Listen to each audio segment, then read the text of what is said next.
People would assume that going into politics you want to do the talking. I'd say in his case he wanted to do the listening. Truly a modest, common man with an intellectual ability that is rare in Canadian politics. We met in Edmonton in the mid-60s. My father was a tenor soloist who was recruited by Preston's mom. So he became one of the singers on the Manning's Back to the Bible Hour, and that was how I met Preston. His dad was the premier of the province and had been at that point for 24 years. His life had been very politically active already. He'd run as for a seat in the House of Commons by the time I met him.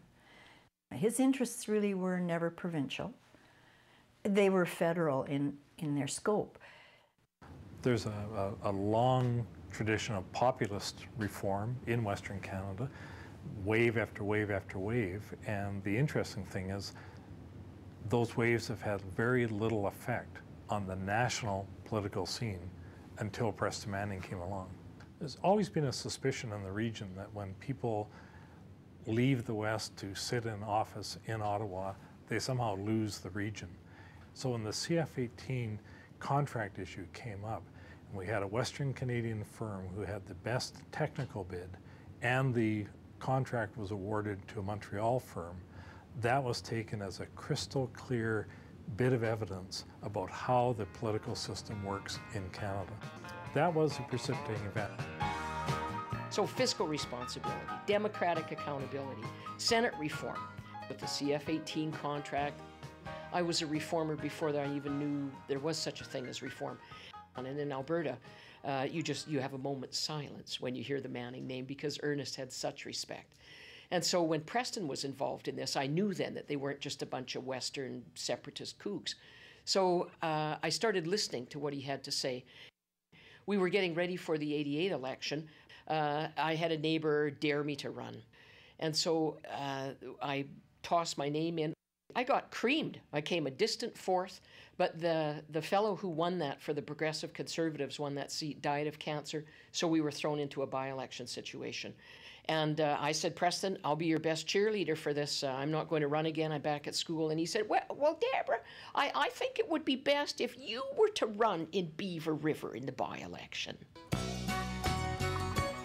Deb Gray won that by-election, but sat alone until 1993 when Preston Manning led 52 Reform MPs into the House of Commons.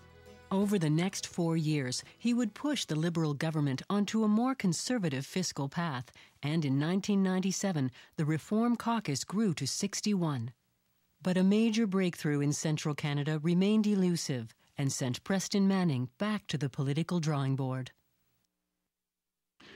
He absolutely got a bum rap in the East, there's no doubt. He faced, I think, a certain prejudice in that regard, that he looked and sounded different than Ontarians were used to, and his values and policies could be presented as being, I don't think they were, but could be presented as being alien to Ontarians. Certainly over time, I think people realized that this was a pretty smart guy, that he'd thought pretty deeply about Canada and about Canadian public policy, again, whether you agreed with him or not. When he gave speeches, set-piece speeches in Parliament, I can tell you, they were events. People showed up for them. And that was a good time in Canadian politics in that ideas mattered and the way you presented ideas mattered. It was a tragic irony from the Conservative perspective that just as Preston was starting to get a hearing, a fair hearing, just as his ideas, I think, were starting to reach a critical mass, the party got impatient.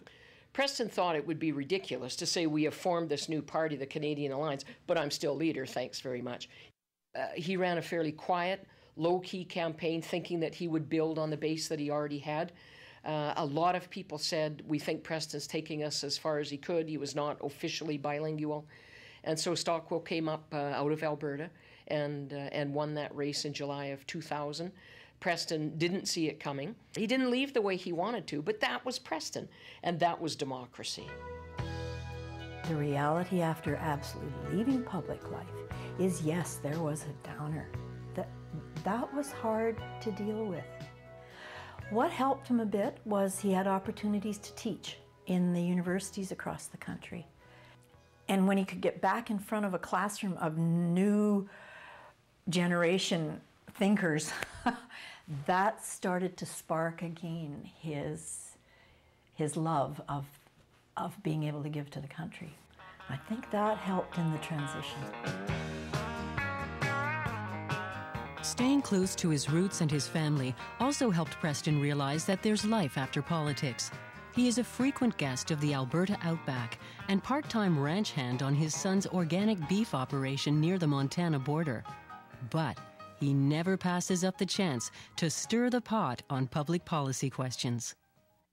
The last person I thought I would speak to about innovation was Preston Manning. We met at the Public Policy Forum Science Day, which Preston had issued as a clarion call for all of us in the country that are interested about science and innovation.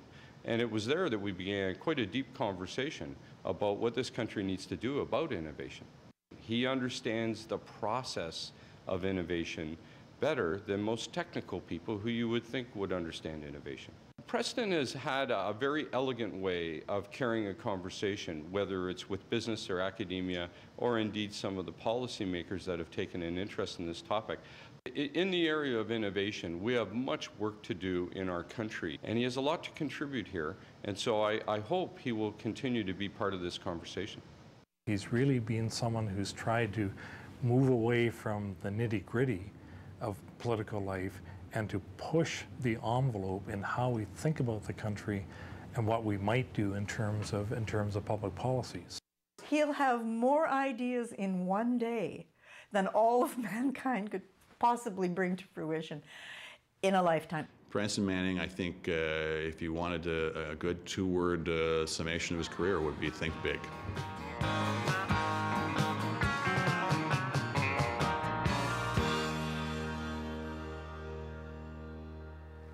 I asked Preston Manning to come forward.